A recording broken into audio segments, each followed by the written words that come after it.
Hello students, स्वागत है आप सभी का आपके अपने पाठशाला यूट्यूब चैनल पर। मेरा नाम है रजत और इस वीडियो में हम करने वाले हैं क्लास 10th मैथ्स।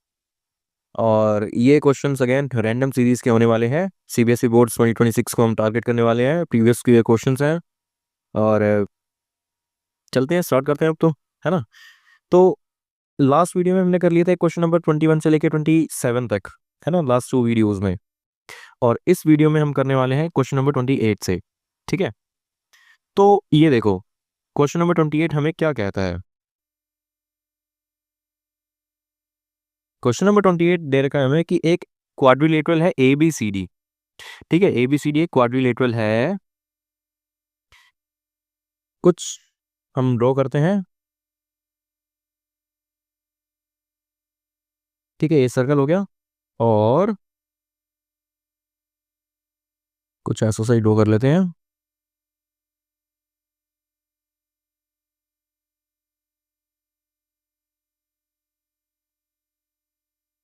ठीक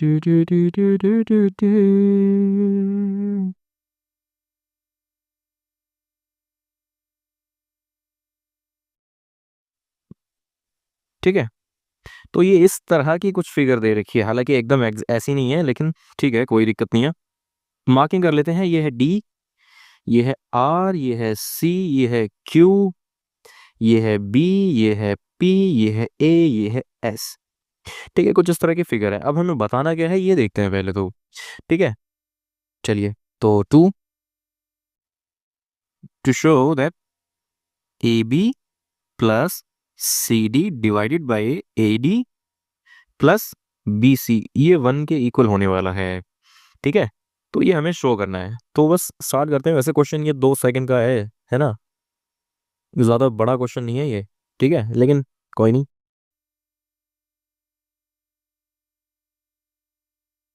ओके, अब देखो, ए से स्टार्ट करते हैं। ठीक है, ए से स्टार्ट करते हैं।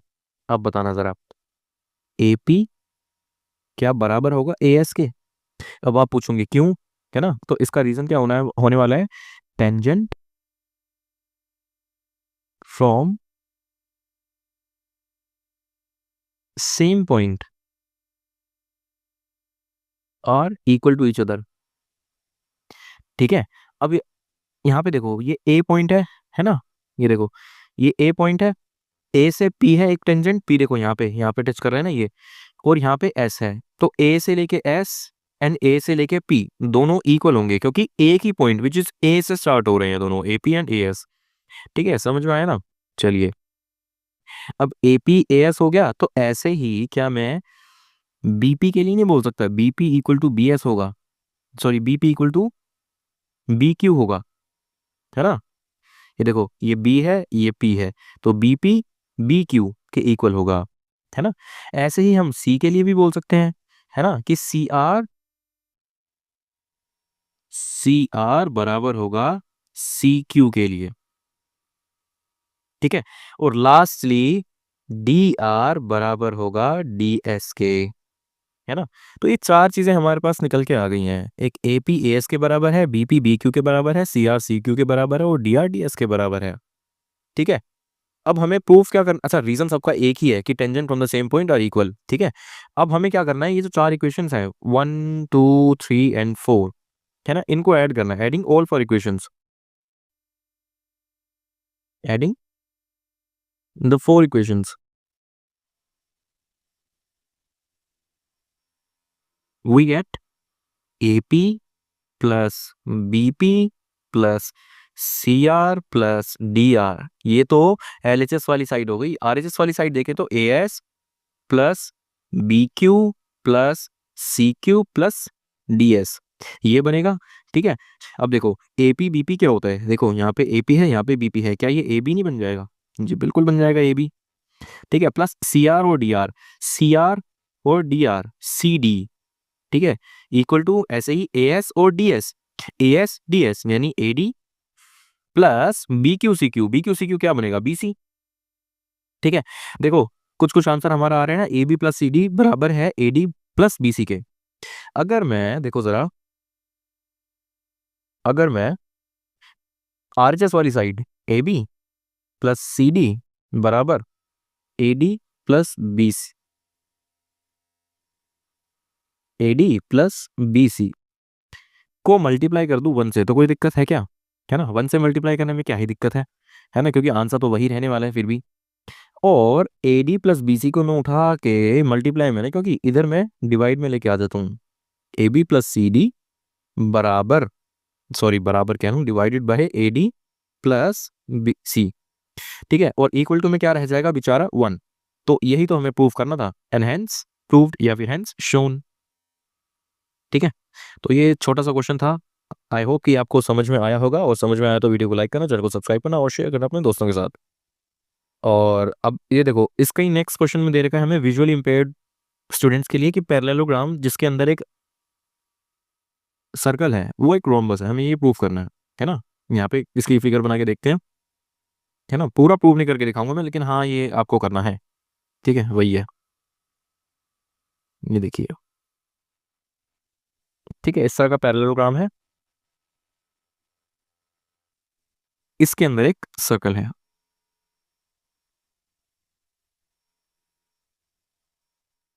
ठीक है, कुछ कुछ वैसी सी फिगर है,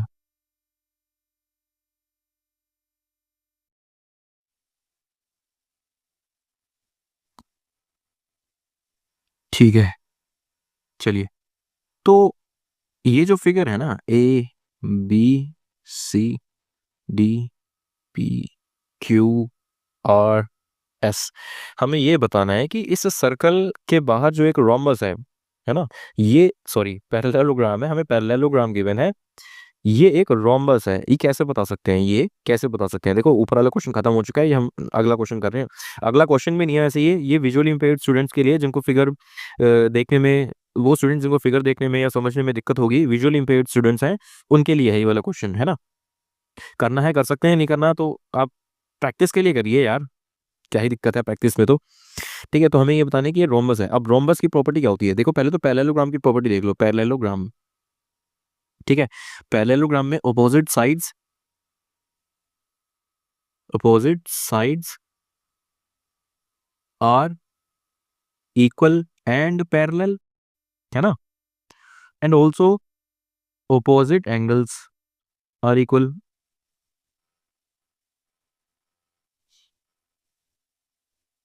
ठीक है। ये तो दो प्रॉपर्टीज ही लिखे हुए हैं, वैसे और भी होती हैं। अब रोम्बस की बात करें, है ना, रोम्बस की बात करें, तो रोम्बस में all the sides are equal, rhombus is a kind of parallelogram in which all the sides are equal, है ना, all the sides are equal, ठीक है।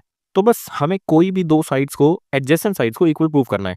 देखो अपोजिट साइड्स तो इक्वल होती हैं, जो मैंने फिगर बनाई है इसमें क्या ए बी बराबर नहीं होगा डीसी के, है ना, या फिर एडी बराबर नहीं होगा क्या बीसी के, है ना, ये तो होता ही है। लेकिन अगर हम इसमें ये प्रूफ कर दें कि ए बी डी एडी के बराबर है, ए बी एडी के बराबर है, ए बी एडी के बराबर है, यानी एडजेसेंट साइड्स इक्वल है, तो इसका मतलब है कि ये एक रोम्बस हो जाएगा। इसमें ए बी बराबर है एडी, और एडी तो बीसी के बराबर था ही।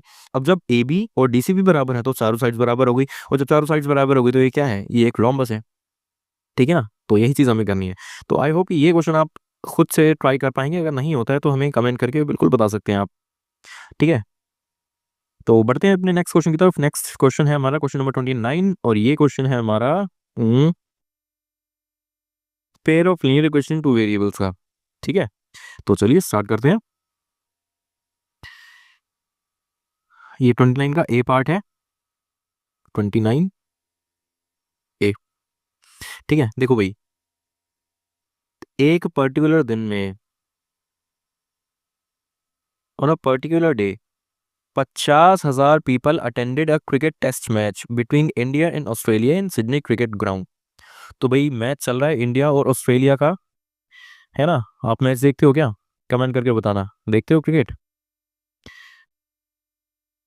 तो उसमें क्या है कि 50,000 लोग आए हैं देखने के लिए, ठीक है। Let X be the number of adult, अब उसमें कुछ अडल्ट हैं और कुछ बालक हैं, बच्चे हैं, ठीक है। तो जो अडल्ट हैं उसकी संख्या को एक्स मान लिया, जो अडल्ट हैं, है ना, अडल्ट एक्स हैं, ठीक है। तो चिल्ड्रन जो होंगे वो हमारे वाई है ना। अच्छा पहली क्वेश्चन यही बना देते हैं कि अडल्ट और चिल्ड्रन दोनों को मिला के कितने लोग आए थे देखने के लिए, 50,000, है ना, लिख दिया। ठीक है, ये पहली इक्वेशन भी बन गई हमारी, है ना, इजी अभी तक के लिए तो। ठीक है, चलिए अब आगे बढ़ते हैं। हाँ, तो cost of an adult ticket was 1,000 रुपए, यानी अगर एक अडल्ट की टिकट है 1,000 रुपए, है ना, दो अडल्ट की होगी 2,000 रुपए। है भैया,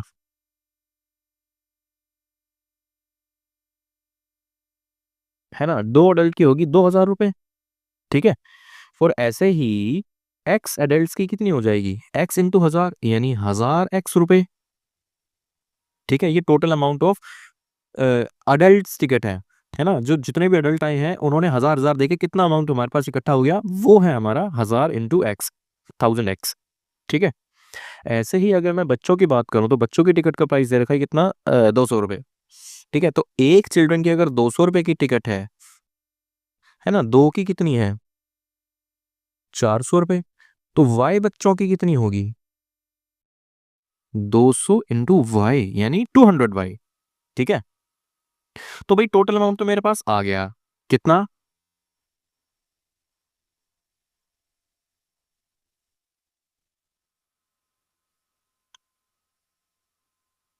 तो भाई टोटल अमाउंट तो मेरे पास है कितना, 1,000 एक्स प्लस 200 वाई। ये अमाउंट बना होगा मेरे पास टोटल में। और अगर हम टोटल अमाउंट की बात करें तो वो हमें गिवन है 4,20,00,000 रुपए। ठीक है, 4,20,00,000 रुपए, इसमें से कॉमन ले लेते हैं। ठीक है, कितना कॉमन आ सकता है, 200 कॉमन आ सकता है ना, 200 कॉमन ले लेते हैं।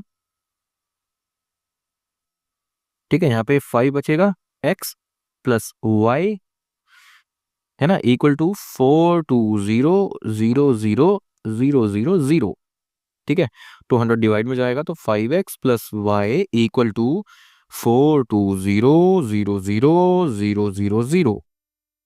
ठीक है, डिवाइडेड बाई 200, 20 से 20 कैंसिल कर सकते हैं और ये हमारा हो जाएगा 21,000,000। ठीक है ना, 2,10,000। तो 5x+y की वैल्यू है 21,000,000, है ना।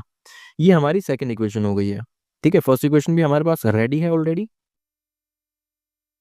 हम्म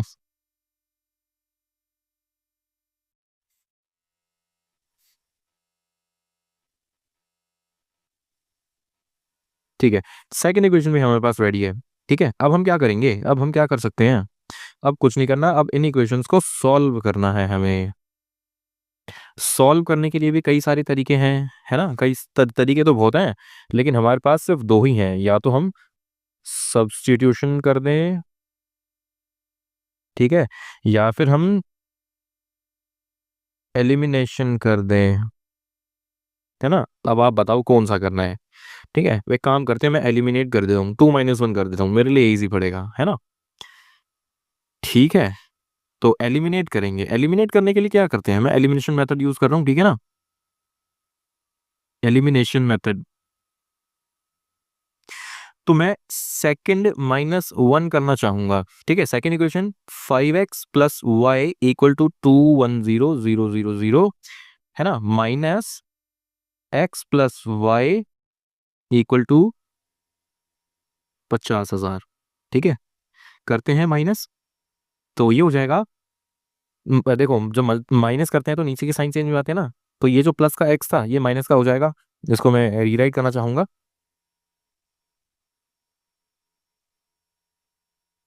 ठीक है, माइनस माइनस और ये वाला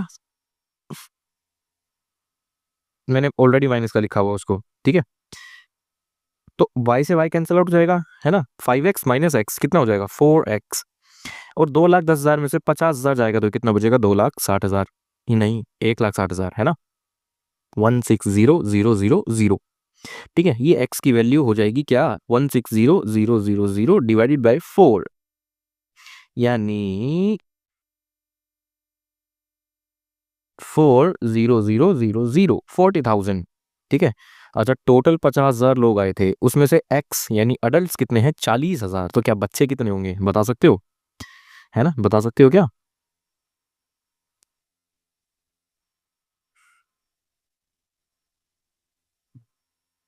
है ना, तो जो एक्स है वो 40,000 है ना, और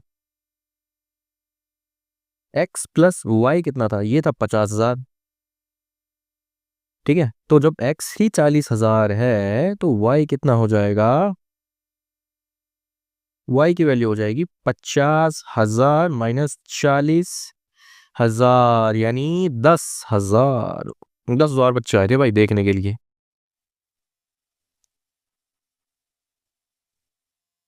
ठीक है, तो ये था हमारा आंसर, है ना। क्या अडल्ट थे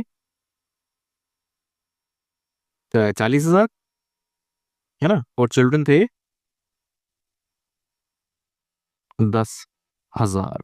ठीक है, तो ये क्वेश्चन था हमारा, काफी ज्यादा ही इजी, इजी पीजी क्वेश्चन था। ठीक है, तो ये था। अब बी पार्ट दे रखा है, ओवर में है वैसे तो, लेकिन सॉल्व करना काफ़ी ज़्यादा इजी है, इसको ग्राफिकली सॉल्व करना है।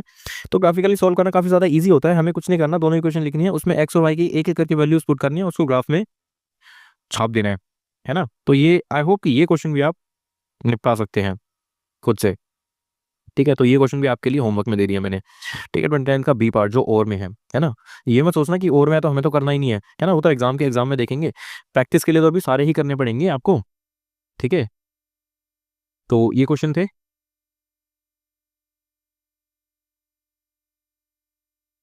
ठीक है, और देखते हैं। ठीक है, एक और क्वेश्चन है, तो ये था। अच्छा, विजुअली इम्पेयर्ड लोगों के लिए भी दे रखा है इसमें, है ना। ये वाला क्वेश्चन तो हमने कर लिया, ए वाला, ऑन अ पर्टिकुलर डे 50,000 अभी जो खत्म किया है। इसके ओवर में जो है वो ग्राफ ना दे करके एक अलग ही क्वेश्चन दे रखा है ना। अलग क्वेश्चन क्या है? एक 2 डिजिट नंबर वाला क्लासिकल क्वेश्चन है भाई, कितनी ही बार रिपीट हुआ है ये तो मैं कुछ कह ही नहीं सकता, है ना। तो ये करना बनता है, बी पार्ट 29 का ही। ठीक है, तो ये करते हैं। एक 2 डिजिट का नंबर है ना, 2 डिजिट का। एक उसमें वंस डिजिट होती है और एक होती है टेंस डिजिट। ठीक है, वंस डिजिट को मान लेते हैं वाई है और टेंस डिजिट को मान लेते हैं एक्स है। ठीक है, 2 digit number is 6 times the sum of its digits, है ना। भाई कहता है कि भाई जो 2 डिजिट नंबर है ना, ये जो 2 डिजिट का नंबर है। अच्छा, पहले क्वेश्चन समझे इससे पहले एक चीज समझ लो, कुछ बेसिक सी चीज़ है ये मैं बताना चाहूंगा आपको, है ना। इस तरह के क्वेश्चंस को करने में आपके काफी ज्यादा हेल्प होने वाली है। कि भाई एक्स और वाई है ना, एक नंबर है, मान लेते हैं 19 लिख लेते हैं। ठीक है, इन दोनों के बीच में क्या ही रिलेशन है? 1 और 9 के बीच में क्या रिलेशन है? क्या ये दोनों प्लस में है? अरे नहीं। क्या ये दोनों मल्टीप्लाई में है? अरे बिल्कुल भी नहीं। क्या ये डिवाइड में है? बिल्कुल भी नहीं। क्या ये माइनस में है? जी बिल्कुल भी नहीं। तो फिर कैसे हम इसके इनके बीच में रिलेशन एस्टेब्लिश करेंगे? हम कैसे करेंगे? उसका एक सिंपल सा तरीका है कि जो टेंस वाली डिजिट है ना, उसको तो 10 से मल्टीप्लाई करो, है ना। टेंस वाली डिजिट यानी एक्स प्लस सेकंड डिजिट यानी वाई को ऐसे लिखो, तो ये हमारा नंबर तैयार है ना। इसको प्रैक्टिकल एग्जांपल के अगर मैं करके दिखाऊं, तो जैसे मान लेते हैं 19 ही था, तो 19 को हम कैसे लिख सकते हैं? 10 into first number plus second number, है ना। फर्स्ट नंबर मतलब टेंस नंबर है, और सेकंड नंबर जो मैंने बोला उसका मतलब है वंस। ठीक है, तो 10 इंटू 1 10 ही होता है, प्लस 9 करेंगे तो अगेन 19 ही आ रहा है, तो यानी हमारी रिलेशनशिप एस्टेब्लिश हो चुकी है। ऐसे हम कर सकते हैं। ठीक है, तो 10x प्लस वाई हमारा नंबर बन गया। ठीक है, अच्छा, क्या बोलता है ये कि 10 इंटू एक्स करूंगा ना मैं, है ना, 10 इंटू एक्स प्लस वाई करूंगा, है ना, तो मेरा नंबर बन गया। ठीक है, ये नंबर तो हो गया। अब वो कहता है कि 6 times the sum of its digit, है ना। ये जो नंबर है, ये जो नंबर बना मेरे पास, ये 6 टाइम्स है। किसका 6 टाइम्स है? अरे इसका 6 टाइम मत कर देना, ये गलत हो जाएगा। ठीक है, ये गलत हो जाएगा। किसका 6 टाइम्स दे रखा है फिर? ये दे रखा है 6 times the sum of its digit, है ना। 6 times X plus Y, normal X plus Y करेंगे तो, है ना, सम ऑफ इट्स डिजिट, इसके अंकों को जोड़ दो। ठीक है, ये तो पहले तो इसको ही सोल्व कर लेते हैं, है ना। ये जो फालतू की चीजें लिखी हुई है मैंने, इसको साइड में करते हैं, है ना। ये किसी काम की नहीं है, अभी के लिए समझने के लिए जरूरी थी। ठीक है, पहली सिचुएशन तो ये बन गई है। ठीक है, इसको थोड़ा सा सॉल्व कर लेते हैं, थोड़ा सा सॉल्व कर लेते हैं। ये अकॉर्डिंग टू क्वेश्चन चल रहा है हमारा 10x प्लस वाई बराबर 6x प्लस 6y। ठीक है, तो ये हमारा बन रहा है, इधर उधर लेके आएंगे तो ये बन जाएगा हमारा 10x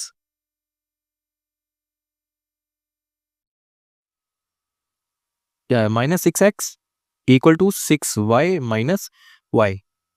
5y इधर आएगा और इधर आ जाएगा 4x। ठीक है, 4x और 5y ये हमारे बराबर हैं। ठीक है, तो हम सब्स्टिट्यूट भी कर सकते हैं वैसे वैल्यूज को आगे जाके, तो इस चीज को ध्यान रखना है अभी के लिए। क्या रिजल्ट निकल के आया हमारा यहाँ से। ठीक है, दूसरा बोल रखा है the number found by reversing the digits, है ना, जो नंबर बना रिवर्स करने पे। अरे रिवर्स करने का मतलब क्या होता है ना, रिवर्स करने का मतलब क्या होता है, रिवर्स उल्टा कर देना, जो इधर है वो इधर और जो इधर है वो इधर ले आओ, है ना। हमारा नंबर था एक्स वाई, अब बन गया रिवर्स करने के बाद वाई एक्स। ठीक है, वाई एक्स, ये समझा रहा हूं मैं आपको, तो पूरा ऐसे ही समझना आप। ठीक है, तो जो रिवर्स करने पे नंबर बना, अब 10 इंटू वाई प्लस एक्स लिखेंगे, उल्टा पुल्टा हो गया है ना, रिवर्स कर दिया हमने। तो जो नंबर बना, जो नंबर बना ये 9 है, 9 सॉरी 9 नहीं है, 9 कम है ना, 9 कम है, 9 less than the given number, है ना। तो जो गिवन नंबर है उससे 9 कम है। अच्छा, गिवन नंबर क्या था, 10x प्लस वाई था, है ना, उससे 9 कम कर दूंगा तो ये नंबर निकल के आता है मेरे पास, है ना। तो ये है हमारा क्वेश्चन। तो बस प्लस माइनस इधर उधर देखते हैं जरा, ये हो जाएगा 10 प्लस वाई माइनस 9 है, इधर ले आते हैं तो 9 हो जाएगा, और जो 10y प्लस एक्स है इधर लेके आएंगे तो माइनस 10y माइनस एक्स हो जाएगा। अरे इधर मैंने x नहीं लिखा, ये रहा। ठीक है, 10x माइनस एक्स 9x, है ना, plus Y plus Y minus 10y, plus Y minus 10y कितना होता है, माइनस 9y आएगा, है ना, और इक्वल टू में 9 है। तो 9 अगर मैं कॉमन लेके काट दूं तो x माइनस वाई की वैल्यू हो जाएगी 1, है ना। ये सेकंड इक्वेशन आ गई मेरे पास। बस अब क्या है, अब ये तो सॉल्व आप भली भांति कर सकते हैं, है ना। कर सकते हैं क्या, क्या आप इसको सॉल्व कर सकते हैं, जी बिल्कुल करा जा सकता है सॉल्व, है ना। हमें क्या करना पड़ेगा, देखो यहाँ देखो जरा, ये 4x की वैल्यू है 5y, है ना, तो x की वैल्यू क्या हो जाएगी 5y/4, है ना। क्या मैं इस वैल्यू को, x की वैल्यू को 5y/4 नहीं लिख सकता, यहाँ पे माइनस y करूंगा तो ये 1 के इक्वल आएगा, 1 के इक्वल आएगा। ठीक है, तो 5y माइनस 4y हो जाएगा, divided by whole divide by 4 हो जाएगा, 1 हो जाएगा। y की वैल्यू 4 हो जानी है यहाँ से, है ना। आ गई ना, कितना आसान क्वेश्चन है, कितना ही आसान क्वेश्चन है। y की वैल्यू 4 आ गई है। अब y की वैल्यू 4 आ गई है तो क्या हम x की वैल्यू नहीं निकाल सकते, अरे बिल्कुल निकाल सकते हैं। x की वैल्यू क्या आ जाएगी, x की वैल्यू थी क्या, x की वैल्यू थी 5y/4, है ना, और y की जगह पे हम 4 पुट करेंगे और डिवाइड में भी 4 है तो 4 से 4 कैंसिल हो गया, तो x की वैल्यू खाली बचेगी 5, है ना। नंबर था हमारा एक्स वाई, यानी x है 5 और y है 4, तो 54 ये हमारा आंसर है। तो 54 इज द राइट आंसर। ठीक है, तो ये क्वेश्चन था। आई होप कि आपको समझ में आया होगा। अगर समझ में आया तो वीडियो को लाइक करना, चैनल को सब्सक्राइब करना और शेयर करना अपने दोस्तों के साथ। तब तक के लिए मिलते हैं आपसे अगली वीडियो में, तब तक बाय, और प्रैक्टिस करते रहना।